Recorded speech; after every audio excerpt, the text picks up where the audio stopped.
70 में 70 नंबर लाने से आपको कोई नहीं रोक सकता, बस इन क्वेश्चंस को आपको बहुत अच्छे से तैयार करना है। ठीक है, क्लास 12th केमिस्ट्री, ठीक है, 70 में 70 नंबर, पेपर 70 नंबर का होता है और आज की वीडियो देखने के बाद आप 70 में 70 नंबर लाओगे। ठीक है, तो बहुत आसानी से देखेंगे, मतलब एक एक क्वेश्चन जो कि हर बार एग्जाम में पूछा जाता है, देख सकते हो एक एक क्वेश्चन देखेंगे जो हर बार एग्जाम में पूछे जाते हैं। प्रयोगशाला विधि कौन कौन सी एग्जाम में आती हैं और इस बार कौन सी आएगी। ठीक है, तो आप भी अगर 70 नंबर लाना चाहते हो तो भाई प्लीज़ वीडियो को स्किप ना कीजिएगा। और देखते हैं, चलिए।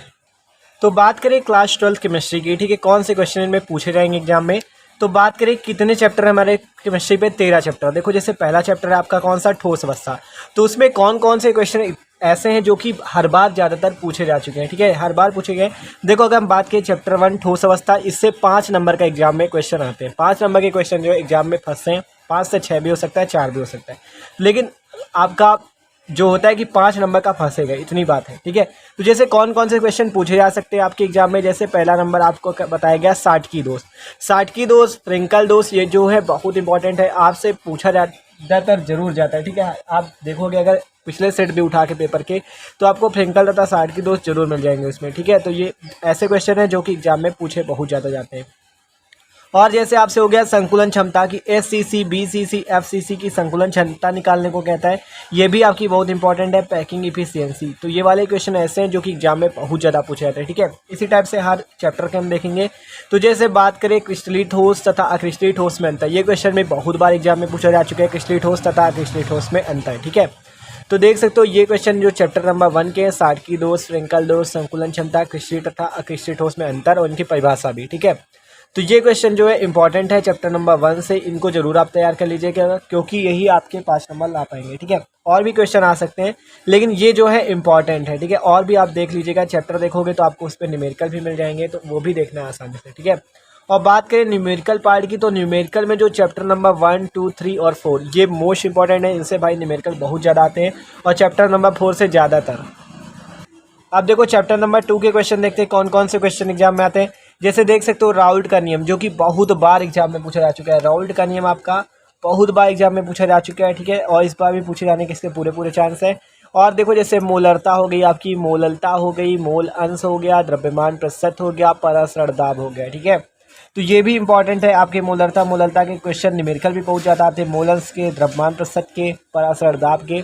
तो ये वाले चैप्टर जो है आपके न्यूमेरिकल बेस से भी बहुत ज़्यादा इंपॉर्टेंट है। और देख सकते हो 7 नंबर का सबसे ज़्यादा आपका सबसे ज़्यादा नंबर कौन दिलाएगा आपके, ये चैप्टर 2 विलियन वाला। विलियन चैप्टर 7 नंबर से इसके पेपर में आता है। ठीक है, तो इसको जरूर अच्छे से तैयार करना, न्यूमेरिकल सहित। ठीक है, आप बात करें चैप्टर नंबर 3 की, जिससे 5 नंबर के एग्जाम में आता है। जैसे इसमें देख सकते हो इंपॉर्टेंट क्वेश्चन, जैसे पहला नंबर क्वेश्चन है कोलराउस का नियम। कोलराउस का नियम जो कि बहुत बार एग्जाम में पूछा जा चुका है। मोलर चालकता हो गई आपकी, तुल्यांकी चालकता, फैराडे के विद्युत अपघटन के नियम, इलेक्ट्रॉन विभव, मानक इलेक्ट्रॉन विभव, वैद्युत रासायनिक श्रेणी।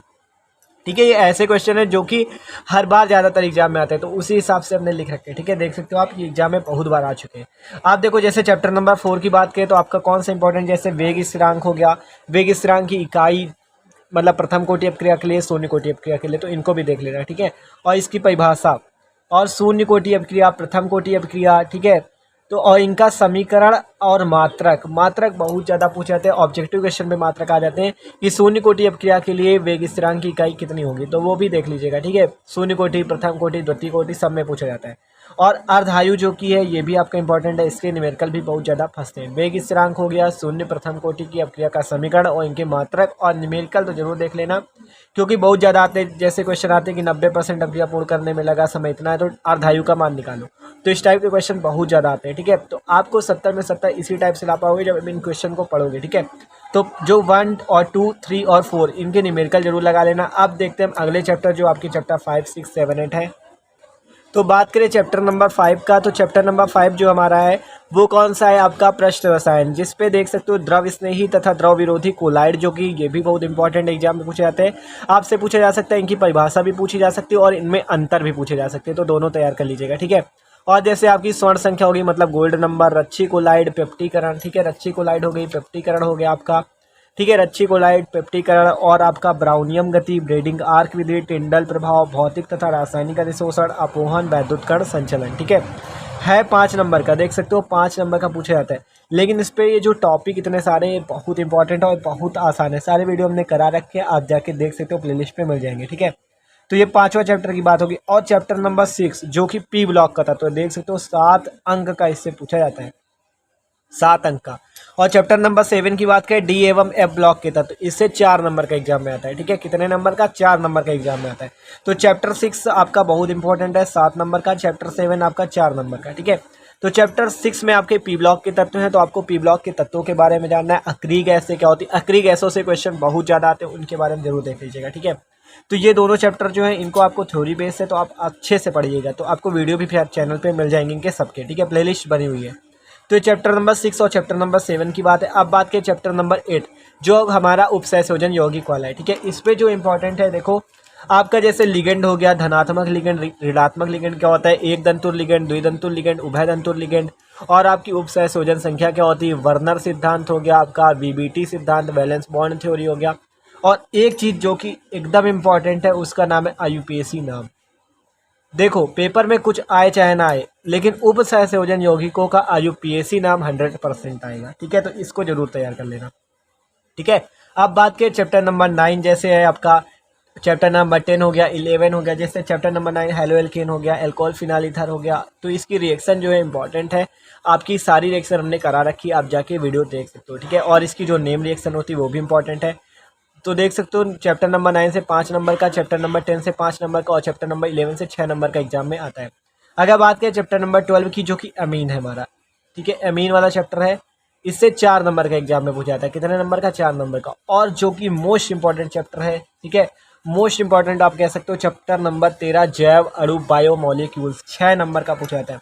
और बात करें आप अगर किसी भी एग्जाम का सेट उठा के देखोगे तो आपको 6 नंबर से ज़्यादा कहीं मिल जाएगा, क्योंकि उस पर अथवा वाले प्रश्न भी लगे रहते हैं ना। तो आप इतना जान लो कि आपको ये वाला चैप्टर बहुत अच्छे से, बहुत बारीकी से तैयार करना है। ठीक है, क्योंकि सबसे ज़्यादा क्वेश्चन आपको लास्ट वाला, मतलब पेपर के लास्ट पे अगर पिछले सेट उठा के देखोगे, आपको पेपर पे लास्ट पे सबसे ज़्यादा क्वेश्चन इसी चैप्टर के मिलेंगे। तो ये वाला चैप्टर बहुत अच्छे से तैयार करना।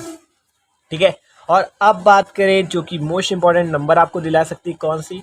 प्रयोगशाला विधियाँ जो है ये आपके सबसे ज़्यादा नंबर दिलाती हैं, 5 नंबर आपको दिलाती है एग्जाम में। ठीक है, तो 5 नंबर दिलाएंगी, तो इसलिए इनको देखना भी बहुत जरूरी है। जैसे आपकी हैबर विधि जो है बहुत ज़्यादा मोस्ट इंपॉर्टेंट है, अमोनिया बनाने की प्रयोगशाला विधि, डीकन विधि हो गई, ओस्टवाल्ड विधि हो गई, सल्फर डाइऑक्साइड बनाने की विधि, एसीटोन बनाने की विधि, डायथिल ईथर बनाने की जो सचित्र वर्णन होता है वो वाली, ठीक है, एसीटल्डिहाइड बनाने की प्रयोगशाला विधि। तो ये विधियाँ इंपॉर्टेंट है, 5 नंबर पे इनमें से पूछी जाती हैं। ठीक है, और जैसे आपकी एक चीज़ और इम्पॉर्टेंट है, ओजोन बनाने की विधियाँ भी एक दो बार पूछी गई हैं, जैसे ब्रॉडी का ओजोनाइजर हो गया और सीमेंस हालस के ओजोनाइजर हो गया। तो इन सब के वीडियो हमारे चैनल पे आपको मिल जाएंगे, आप जाके देख सकते हो वीडियो। ठीक है, तो देख सकते हो 5 नंबर पक्के करने हैं आपको, तो आप इन टॉपिक को बहुत अच्छे से पढ़ना। ठीक है, देख सकते हो ये सारे क्वेश्चन थे जो कि आप अगर इस अच्छे से तैयारी करोगे इनको, तो आपको 70 में 70 नंबर लाने से कोई नहीं रोक सकता। देख सकते हो ये सारे क्वेश्चन हैं इसके। ठीक है, तो ये 70 में 70 नंबर लाने से आपको कोई नहीं रोक सकता, बस इन क्वेश्चंस को आपको बहुत अच्छे से तैयार करना है। ठीक है, तो भाई वीडियो अच्छा लगा हो तो प्लीज़ लाइक भी कर दीजिएगा। Okay, thanks for watching this video.